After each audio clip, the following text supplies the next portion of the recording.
Thank you, Chloe, for that lovely introduction. So, as Chloe said, my name is Colin Troesken. I'm an MPhil here. Thank you so much for letting me give this talk. I'm really excited to give it.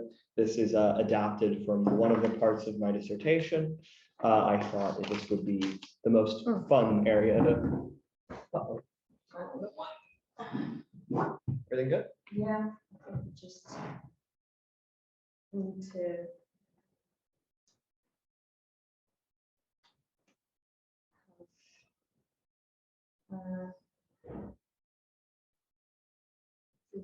I'm seeing your notes. I don't have any notes on the slides. Okay, So I'm using a piece of paper that I have on my computer.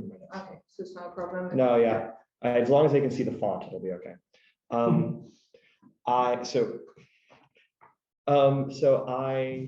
adapted this from one of the chapters in my dissertation. I thought this would be the most interesting and the most fun area to give a talk about.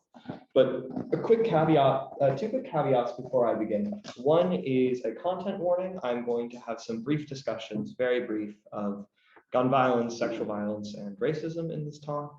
There are no pictures of any of that, and the discussions are rather brief.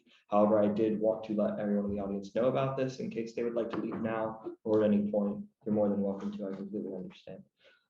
The other caveat is a much more small qualification, which is I'm going to be talking a lot about virtual media, virtual artworks. My main examples of that are going to be video games, but I would like to draw a distinction right now. For those familiar with the literature, I'm going to be talking about them as virtual artifacts primarily, kind of backgrounding their game aspect. I will also be talking about virtual artifacts that are not necessarily games, so I'm not going to be talking about winning conditions, striving, anything like that. No game talk here. I'm happy to talk about that stuff during Q&A, but I'm mainly concerned with these artifacts primarily as virtual, so interactive, immersive, and computer-based. We'll get into that more in a second. But my main reason for wanting to give this, my main goal in this talk is to tell a story about claims like this: video games cause violence, which of course was the kind of the slogan of the moral panic surrounding video games in the 1990s up until, well, now even. But I want to do it without reference to this word, because I think that this word has sort of caused a lot of problems when discussing the sort of cognitive nature and the cognitive impacts of virtual media. We assume it's a causal relation. There is a question about cause, of course, that's with everything. But I want to take a step back from the causal question and talk instead about norms. So what do I mean by that? Let me introduce what I'm going to call the cognitive devaluation of virtual art, and then also my main subject I'm going to be discussing here, cognitive pessimism, which is a slogan that I've coined for a certain view. So I want to direct your attention to 2 quotes. First is from David Chalmers, the second is from Roger Ebert, which I think make up the cognitive devaluation, or are emblematic of the cognitive devaluation of virtual art. The first is from David Chalmers from his newest book, Reality Plus. Some people worry that habits learned in virtual worlds will transfer to the non-virtual world. This is, of course, what people were talking about when they were saying they were afraid by having children play first-person shooters like Doom, they would develop positive attitudes towards shooting or maybe learn how to become shooters. This is also the idea people have when they're worried about, there was this recent case of someone I think spent like a week in Minecraft, and people were worried that he was going to come out thinking the world was a bit more Minecraft-like than it was. So there's this cognitive component, but then stemming from this cognitive component is a second evaluative component. And I think this is exemplified by a quote from Roger Ebert, although you can see it from other critics, including Jonathan Jones and Peter Bradshaw. So the quote is, "For most gamers, video games represent a loss of those precious hours we have available to make ourselves more cultured, more civilized, and empathetic." So the quote is taking for granted the idea that video games or virtual media, virtual artifacts are somehow poor educators. And then from the idea that they're poor educators, we can devalue them as art respectively. We don't learn as much from them. They don't make us empathetic, or if they do teach us, they teach us to do very bad things. So this is the position I'm going to call cognitive pessimism, which holds the following: that an art kind is less valuable qua art because properly appreciating instances of that art places its audience in an unfavorable epistemic or cognitive position. I want to be clear that the claim is not committed to the idea that certain artworks are inherently always less valuable than other artworks of a certain kind. It's a pro-tanto mechanism here. So for instance, a video game might be overall very cognitively valuable, but insofar as it's a video game, it's going to be less cognitively valuable than comparable works of literature or fiction. I'm going to be arguing against this position in this talk, but I am going to try to make it sound more philosophically defensible than other people have previously established. I also want to point out that this sort of position might strike you as untenable, but I think other people have defended views where the artistic success of artworks seems to work against epistemic aims. I think Greg Curry's recent work in Imagining and Knowing is a really good example of that. A book that says you can learn from fiction, but it's not particularly often because the artistic aims of literary fiction and the attitudes you take up when engaging with literary fiction work against epistemic practice. So I don't think that this position should be I don't think we should be so quick to dismiss these sorts of positions. Okay. So I'm going to give an outline for my talk now. Sorry, the reason I keep stepping over for the people online to touch that computer is that's actually the one where my PowerPoint slides are on. This just has my notes. It's a long story. Anyways, so the outline of the talk is this. I'm going to show that cognitive pessimism about virtual artworks is false. I'm going to begin the talk by articulating the pessimist position. I'm then going to show that it fails on two distinct grounds. And finally, I'm going to connect the failure of cognitive pessimism to a broader conversation about art criticism and what the role of the art critic is in attending to the cognitive qualities and properties of individual artworks. So, I want to start out by talking about cognitive pessimism about virtual art. So, sorry, let me get my notes up. They disappeared. Cool. So I think a really good illustration of cognitive pessimism is found in the reception to the 2006 video game Bully. In Bully, users take on the role of Jimmy Hopkins, a juvenile delinquent enrolled in a strict private school who attempts to earn a positive reputation amongst the school's cliques through pranks and acts of violence. Despite its acclaim, the work was controversial due to the acts of violence users were allowed to partake in, or in some cases encouraged to partake in, with many worrying that users would be disposed to commit similar acts of real-world violence. I think the worries surround, in particular,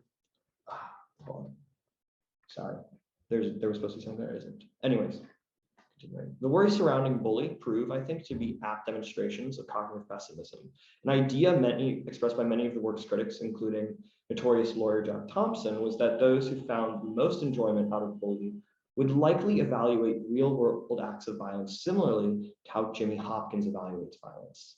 I want to highlight the notion that it wasn't, compared to other claims about violent video games, controversial video games, the worry wasn't that everyone who would play it would be disposed to act this way. It was specifically something about those who are enjoying it the most, the ones who seem to be getting the most pleasure out of it. What do we say about those people? I think that starts to get at what's so distinct about cognitive pessimism, because it's stronger than virtual media possibly has pernicious effects. Instead, cognitive pessimism holds that these pernicious effects are somehow necessary or intended byproducts of appreciating artifacts made in virtual media. In his 1991 book, Video Kids, which is a very interesting piece of cultural history if you haven't read it, Eugene Provenzo argues that virtual media perpetuates harmful behaviors, not only through the content depicted in virtual works, but simply through the machines and practices used to create virtual artifacts. These pessimistic views target virtual media because they see it as necessarily, or at least highly regularly, harmfully impactful to cognition. And while this claim might seem overcommitted, it seems more plausible when we consider the attitudes users are asked to take towards virtual artifacts, as well as just the norms surrounding media appreciation. So the strength of the pessimist position comes from recognizing that virtual media not only encompasses a set of practices in the creation of virtual artifacts, but also the conventions of how a work is appreciated and evaluated within that medium or within the art world.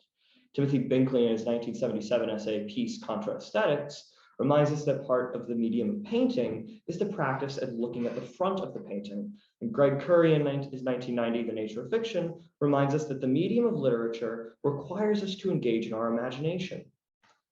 So in the case of virtual works, the pessimist holds that if we engage with virtual artworks properly, there's some sort of bad epistemic position that we're normatively required to be placed in.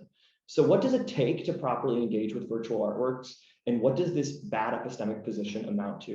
I'm going to show that in the next 2 slides.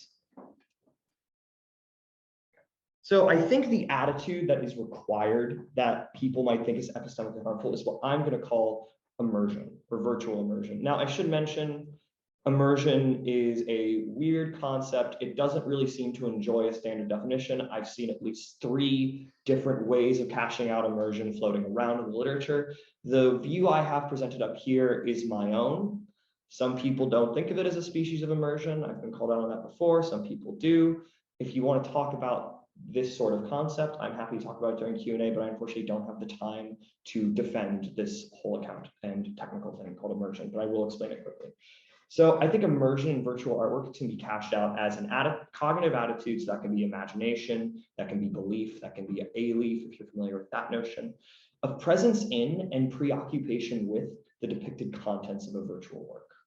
It also entails role occupation. You're immersed as a given character. So for instance, if there's a virtual race car simulator, you're going to imagine that you're present inside the race car and you're preoccupied with the race car, meaning something like a flow state, to coin or what positive psychology calls a flow state, where you're mostly just occupied with this virtual scenario. Everything outside the virtual scenario is kind of backgrounded, and you're immersed as a race car driver, and that race car driver might have particular attitudes, he might have particular evaluative tendencies that you also attempt to take on when you're immersed as that race car driver. So is immersion required for appreciation? I go into this in much more detail in my dissertation, but I'll just defend it quickly now. I think yes. And I want you guys to consider this sort of counterfactual. I think it shows it. So general acceptance is we all agree that it's very commonplace when discussing virtual works that we use first-person language. So I was the race car driver. I beat the race. We use those first-person language, that's standard. It would be weird if alongside that first-person language, there wasn't some sort of corresponding cognitive attitude of pretending to be present in. If I was telling you, I won the race. Oh, so you were pretending to be the race car driver. No, I wasn't. I was just pressing the buttons. We would all agree that's a little weird. If you want to see more detail on that, John Robson and Aaron Meskin have a lovely paper called Self-Involvement Video Games as Self-Involving Interactive Fictions, which is where I develop a lot of this account of immersion from. So that's an amazing paper, which defends a similar point. So what sort of position does immersion place us in? What is this epistemically unfavorable or dangerous position? I'm going to cash it out as what Jonathan Gilmore has called a quarantine violation.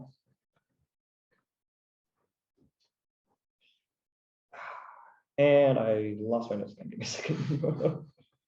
Happens to the best of us. Cool. So the quarantine in question, we call quarantine violations, at least per Gilmore, is that between our imagined mental states and our genuine mental states. When we're immersed in a virtual work, we attempt to adopt the immersed role's perspective, so how they evaluate things, their affective responses, in as much as the work prescribes. But ideally, we keep that perspective or way of characterizing the world quarantined from our own. I might imagine finding violence and fun indesirable when immersed as Jimmy Hopkins and Bully, knowing that I believe violence to be repugnant and undesirable. Jonathan Gilmore describes a quarantine violation as a breakdown in that isolation. In one sort of case, the quarantine violation involves the user attributing their own mental states to the immersed role. For instance, I could assume that Jimmy actually shares my disgust of violence and that he's only committing these acts to fit in or something. That's not the kind of quarantine violation I'm interested in talking about. It's the second kind I am, which is when the imagined mental state of the immersed role encroaches on the user's genuine mental state. So being immersed as Hopkins might contribute to my evaluation of violence as desirable. It's the second case that generally reflects the pessimist's concern about virtual media. I want to be clear that quarantine violations can occur in our engagements with pretty much any artwork, but the pessimist worries that quarantine violations are some sort of required byproduct of virtual immersion. In order to meet the normative standards required by immersing yourself in a virtual scenario, you need to uptake some sort of quarantine violation. In order, Users want to feel as though the virtual scenario is their own experience and that they played a genuine role in the depicted scenario. An effective way of doing this is by somehow confusing the user's conception of what their own beliefs and desires are and what the roles beliefs and desires are. Indeed, Gilmore himself references this phenomena when he says, quote, players of video games experience a temporarily diminished capacity to separate their real-world attitudes from those the game prescribes for their adopted roles. So this is the pessimist's concern. Properly engaging with works of virtual media requires virtual immersion, and virtual immersion requires something called a quarantine violation. A quarantine violation intuitively puts users in an unfavorable epistemic position, and so artworks made in virtual media are less cognitively valuable by their nature. My argument against this position is that the quarantine violation mentioned can end up either being not something that occurs or be cognitively valuable if it does. So I hope I've done a good job of distinguishing this sort of concern from the classic causal concern about the impact video games have on people, because that empirical data doesn't seem to satisfy people who are worried about the impact of video games. I think this worry actually ends up capturing what people are talking about when they're saying video games cause violence. They don't actually mean some sort of causal notion. They mean some sort of worry about what we need to do to appreciate video games or virtual works. And there's two distinct readings I want to quickly go through before I argue against both of those readings. All right. So the first reading is what we can call the doxastic reading, and the second reading is what we can call the sub-doxastic reading. As the name suggests, the doxastic reading holds that engaging in virtual media straightforwardly generates false beliefs, requires an uptake in false belief. Whilst the sub-doxastic reading holds that engaging in virtual media warps our sub-doxastic tendencies in pernicious ways, particularly with regards to our affective or emotional capacities. I'll explain the doxastic reading first. Hold on, I actually just want to do this. Yep. Okay.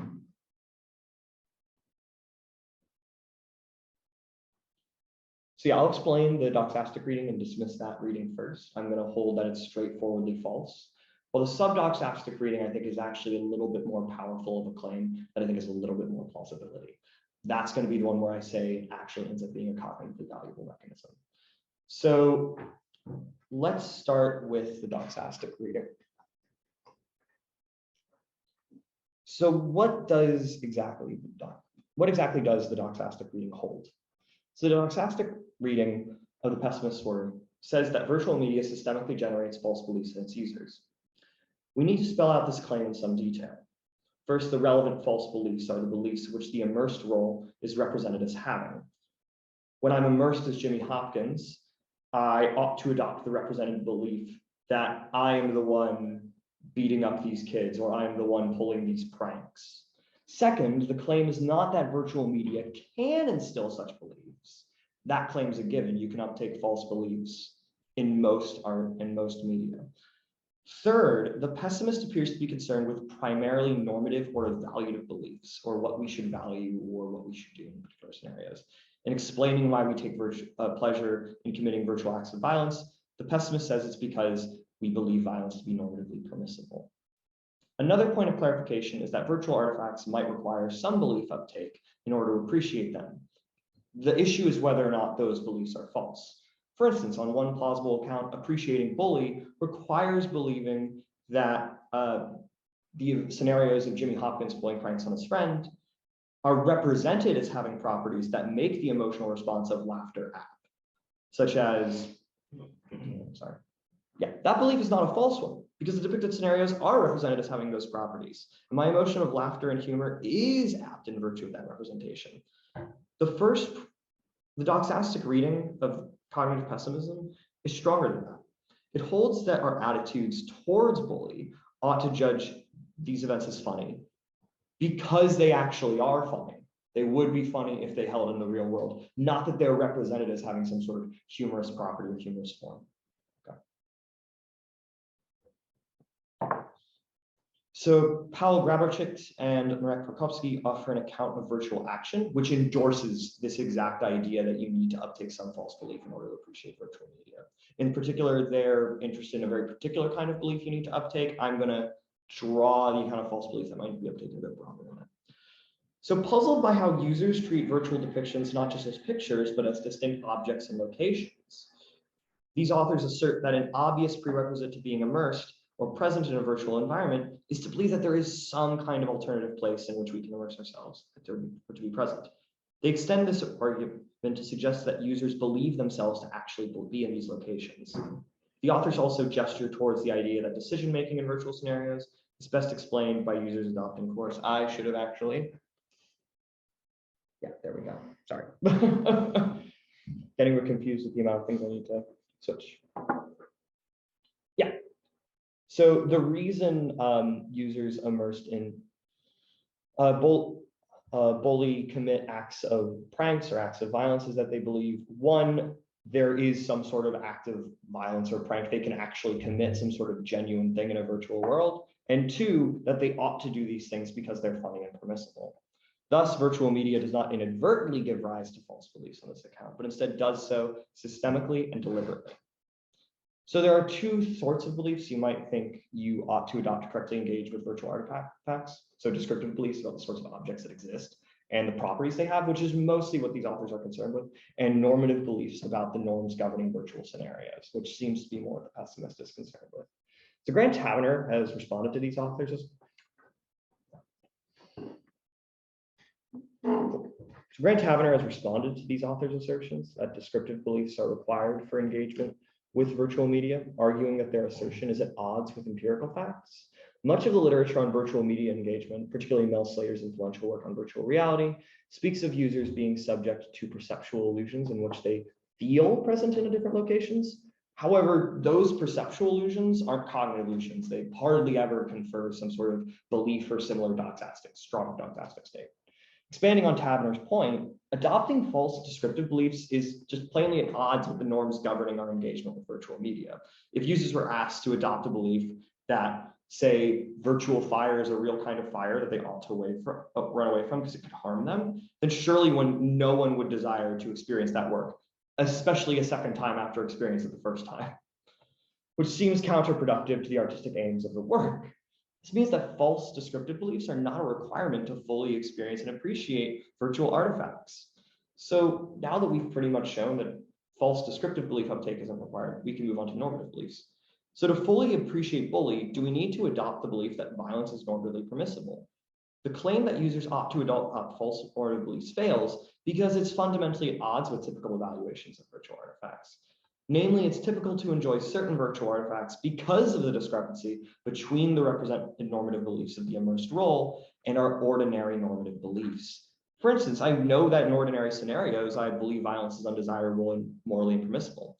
However, when I'm engaged in a virtual artifact such as bully, I get to temporarily adopt a mental state which does not represent violence as impermissible. And so I do get to enjoy taking part in virtual depictions of these actions I would ordinarily find abhorrent. If I truly adopted a new belief about the moral permissibility of violence through my engagement with bully, I wouldn't engage with it for the reasons of it being discrepant towards my genuine attitude. So the pessimist can respond here by suggesting that I'm only entitled to say that we don't continue to have these false beliefs outside of our virtual engagements. Users might have to adopt these false beliefs in order to meet the requirement of virtual immersion, only to have these beliefs quickly corrected in our extra virtual experience. If what the pessimist says here is correct, then it's unclear that their position entitles them to say that these false beliefs are cognitively harmful. If they're just beliefs we temporarily incorporate into our cognition for the sake of our virtual engagements, only to dismiss them when we cease with virtual works, then it's unclear that there's some sort of common ongoing epistemic harm. It doesn't seem that you can devalue virtual art as a result, which, remember, that's what the cognitive pessimist is doing. They're devaluing it relative to other art kinds. But more importantly, the pessimist suggestion that we temporarily adopt false beliefs is counterintuitive. If in virtual media we adopt false beliefs about what's normally permissible, only to have them regularly corrected in our ordinary experience, then these don't seem to be beliefs per se. Standard thoughts about beliefs suggest that they are not as fickle as the pessimist would suggest. That is, beliefs are not states that are voluntarily adopted for the sake of practical matters.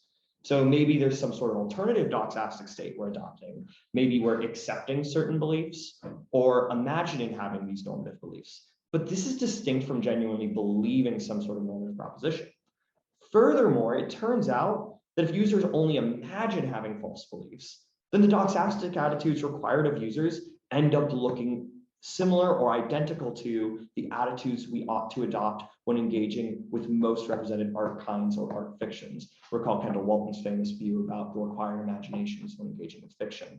So if that's the case, then the pessimist cannot devalue virtual art relative to other art kinds if they end up adopting the same sort of supposedly cognitively harmful attitude. So that's the doxastic reading. That's the one where I just think it's straightforwardly false. But we can move on now to the sub-doxastic reading.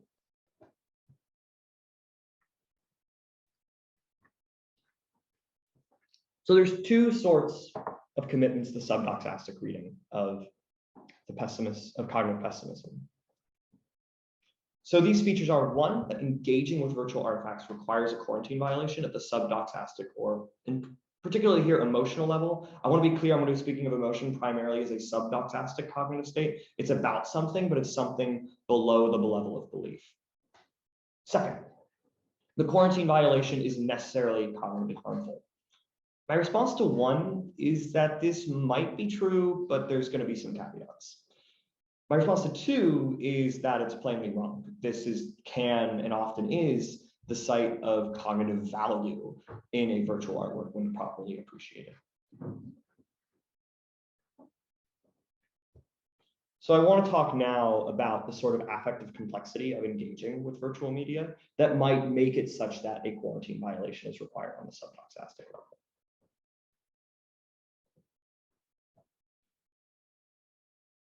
So the complexity of our emotional engagements with virtual media is connected to two standard features of virtual media: interaction and immersion. Where Scott highlights two sorts of objects of one's emotions in virtual artworks. I should caveat he's actually talking about interactive cinema in the particular work that I'm citing, but it extends to virtual artworks broadly, as I think interactive cinema is a kind of virtual. So firstly, interaction allows for the possibility of emotions directed towards what the user chooses to generate. That is to say, the objects of emotions in virtual art can be the real world decisions that the users make, such as pressing certain buttons which generate certain properties within a display. For example, in engaging with bully, I can feel humor, which is directed towards my making it fictionally true that there was some hilarious prank that was done in this world. These decisions, being objects of the user's emotions in virtual art, are contingent on interactive features. Without those interactive features, there's no sense in which my emotion towards an artwork ought to be directed towards my real world decisions. Additionally, immersion allows for the possibility of emotions directed towards my actions within the virtual world. The object of my humor the object of my laughter in bully is not limited to my choices as a user, but also to my decisions as immersed as Jimmy Hopkins, the immersed role of the work. Through immersion, we take the attitude of having pulled a prank as Jimmy Hopkins, and so the objects of our emotions follow suit. So we feel humor or laughter, joy directed towards our fictionally making it true that there was a prank committed in this world. But we also feel joy directed towards our fictionally committing the prank as Jimmy Hopkins. So those are the two sorts of objects of our emotions. And Gott's explanation is fertile for further elaboration. Notably, there's an asymmetry as to the role these objects play in our emotional responses when properly engaging with virtual media. Recall immersion entails preoccupation with the depicted contents of the work, the sort commonly found in a flow state. That requirement of preoccupation is fulfilled. It strikes me that the acts done within a virtual world will be more salient within the phenomenology of emotions towards virtual works. Being preoccupied with the depictions of bully, it's less salient to me that I'm pressing buttons to fictionally make some prank manifest, and more salient to me that I'm pulling a prank. This is evident in our language used to describe our engagement with virtual media. I'd sooner say I pulled a prank as opposed to describing the physical actions I took towards generating the fictional truth. That's not to say that users are somehow unaware that they're pressing buttons or making real world decisions, just that their emotions ought to foreground. Sorry, I want to make sure we were on the right slide. Just that their emotions ought to foreground their virtual actions and their experiences with the work. Of course, these thoughts are simplifications of the complex emotional experience with virtual works.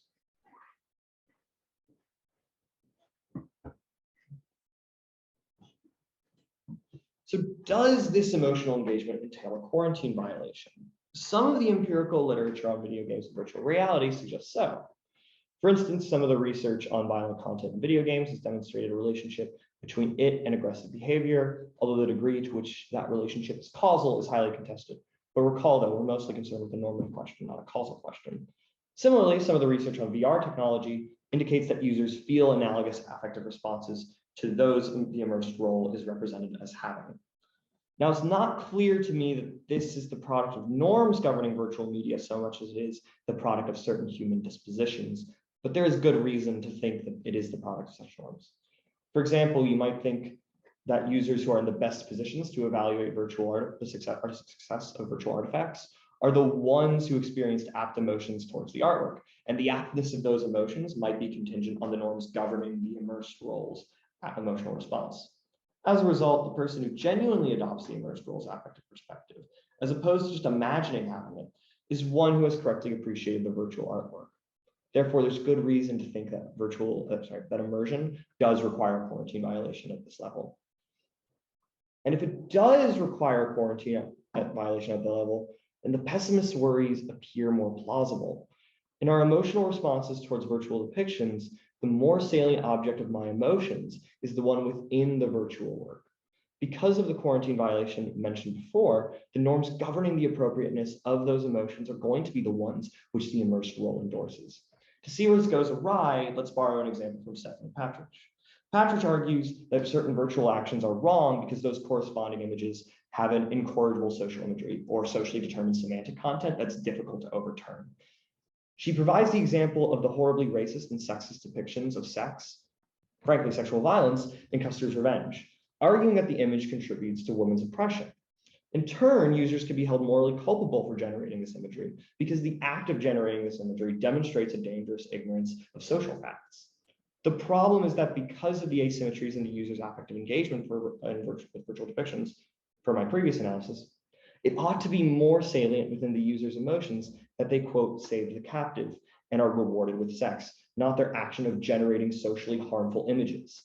This partly explains a response from users that Partridge refers to, that users of Custer's Revenge will assert that they have no racist or sexist beliefs and their actions were permissible. That might be true with regards to beliefs, but the enjoyment they experience towards the work would indicate pernicious sub-doxastic attitudes. As a result, the work can be said to genuinely foster moral and social ignorance and therefore be cognitively vicious. For the sake of argument, I'm going to accept. So for the sake of argument, I'm going to accept that a quarantine violation is required at the sub-doxastic level, although I think there's good reason to think that the picture is actually a bit more complex. Primarily, the current picture is contingent on the idea that virtual immersion always requires fully adopting the perspective or way of characterizing the world of the immersed role.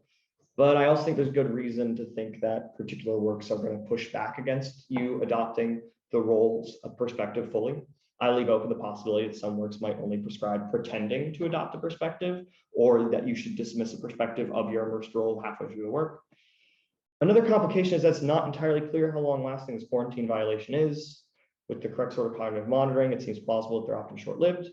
Being said, even if all virtual artworks require adopting the affective role's perspective, it seems to me that the quarantine violation can be a means of realizing cognitive value within certain works and thereby not be epistemically pernicious.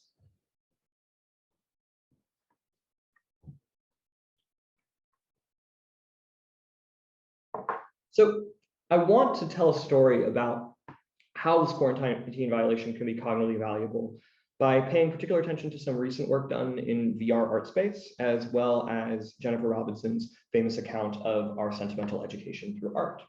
So a standard line from aesthetic cognitivists is that we can emotionally learn from art meaning that our affective sensibilities can be refined through our engagement with art.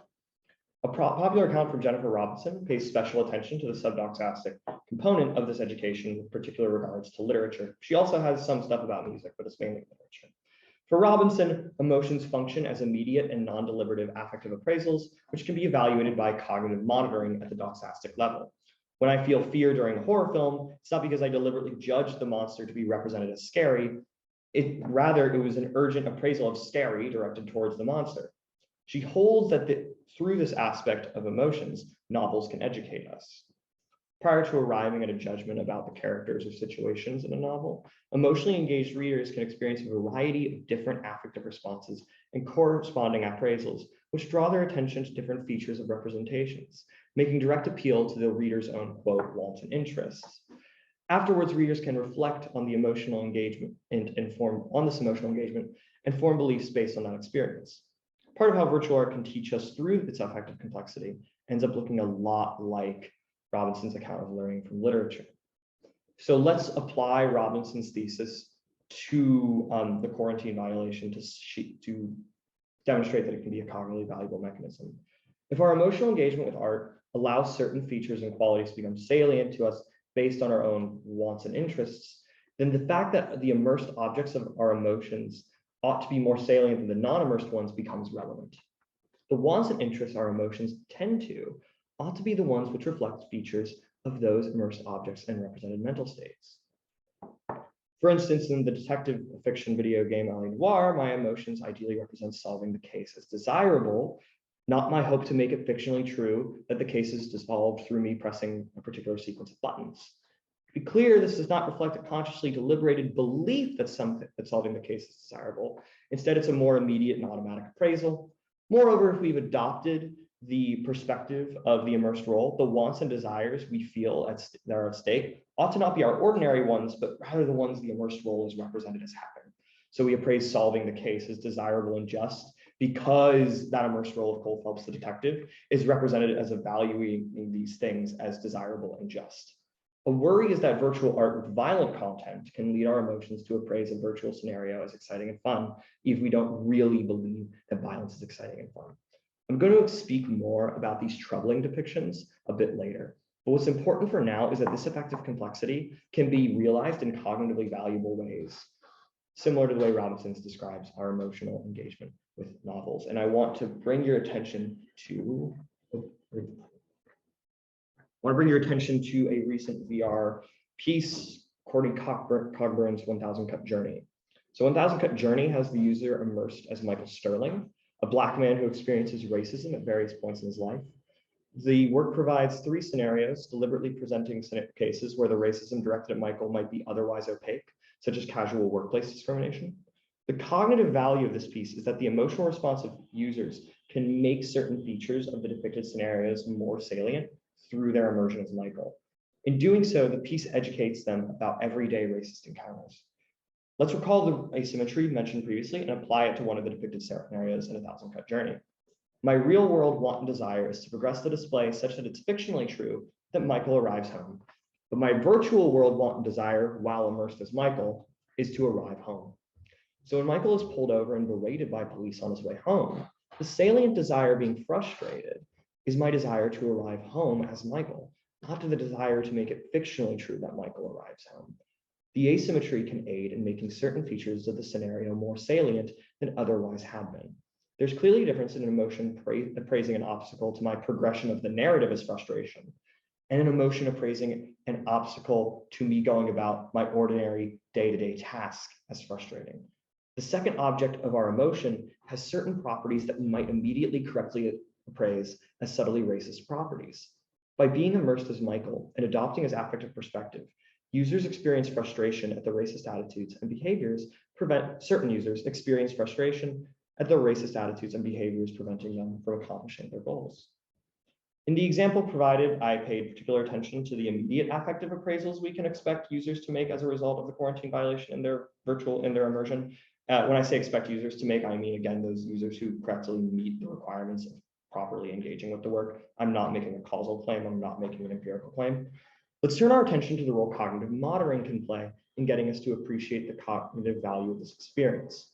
The scenarios depicted in A Thousand Cut Journey are meant to depict instances of racism that would typically go unnoticed by certain privileged onlookers.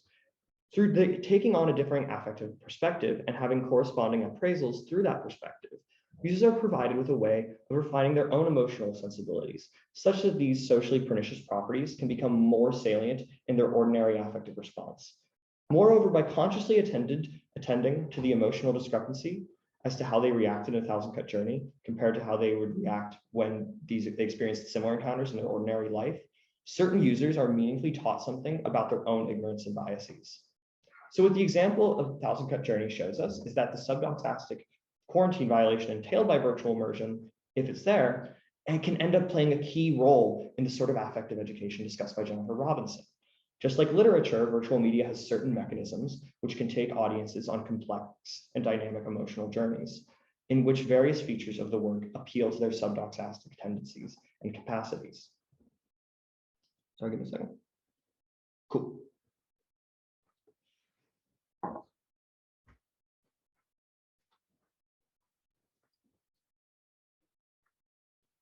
If what I've said so far holds true, then the quarantine violation in question is not necessarily cognitively harmful and can in fact be a source of cognitive value. This means that cognitive pessimism fails because virtual art is not necessarily cognitively hostile. Instead, the mechanism of immersion is in principle cognitively impartial. Therefore, the mechanisms that virtual media has at its disposal to create certain properties is also cognitively impartial, meaning that devaluation is illicit. Now, that being said, all of what I have shown so far is consistent with the idea that most of our virtual art is cognitively hostile. For one thing, some users of A Thousand Cut Journey might not reflect on their experience and inadvertently have their racist beliefs and biases reinforced, not reduced. So this can be explained by these users not appreciating the work properly, and so it ends up being a question about cause, it ends up being a more empirical question, but I can see why it would worry some. More importantly, for our purposes, however, it might appear that the pessimist can entail a certain prescription. It might appear that we simply ought not engage with certain virtual artifacts. If some virtual artifacts have epistemically productive properties through this sub-doxastic quarantine violation, then surely we should avoid the ones which ask us to take on bad sub-doxastic quarantine violations. Again, going back to bullying games like that. I'm now going to turn and explain why that prescription is wrong.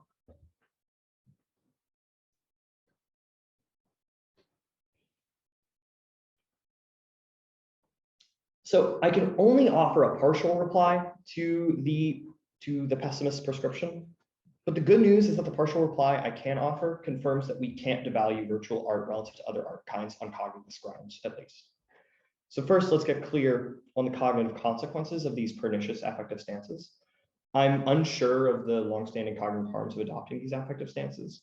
The data suggests that whatever quarantine violation occurs at the sub-doxastic level is often a short-lived one, but it also appears that there can be more longstanding consequences if one continuously engages with virtual artifacts of a similar nature. Engaging with violent virtual artifacts every so often as part of a varied repertoire of virtual media might result in temporarily increased aggression, whilst only playing violent media for long periods of time might prolong that aggression. The data here is somewhat contentious, but I'm going to accept it for the sake of argument. That being said, it's not clear that other art kinds, such as literature, are different from virtual art in this regard. And so perhaps we can adopt similar prescriptions across art kind. Chris Goffin and Stacy Friend have shown that literary fiction has many cognitively and morally neutral mechanisms that, when realized in certain ways, can reinforce or dampen biased attitudes. They suggest that a good way to avoid that impact of biased literary fiction is to engage with literary fiction of a wide variety, as opposed to having a diet of literary fiction that is restricted to one genre of culture. Their prescription here is not to avoid literary fiction which might foster biases, but rather to engage with literary fiction which might challenge those biases as well. Similarly, with virtual art, it might be harmful to only engage with works that ask us to adopt violent dispositions or violent attitudes, and whatever effect these works have can be challenged by engaging with works which adapt us to adopt opposing dispositions. Of course, most individual artworks, virtual or otherwise, are not entirely cognitively valuable, nor entirely cognitively devaluable. This point has consequences for both our artistic and purely epistemic evaluations of artwork. With regards to artistic evaluations, aesthetic cognists broadly accept that a work's profundity ought to be weighed against the ignorance it communicates. For instance, we might value Bully for its insightful commentary on coming-of-age stories. We also might criticize it for propagating a romanticized view of pranks. This phenomenon should strike you as a standard fact about the complexity of our artistic engagements.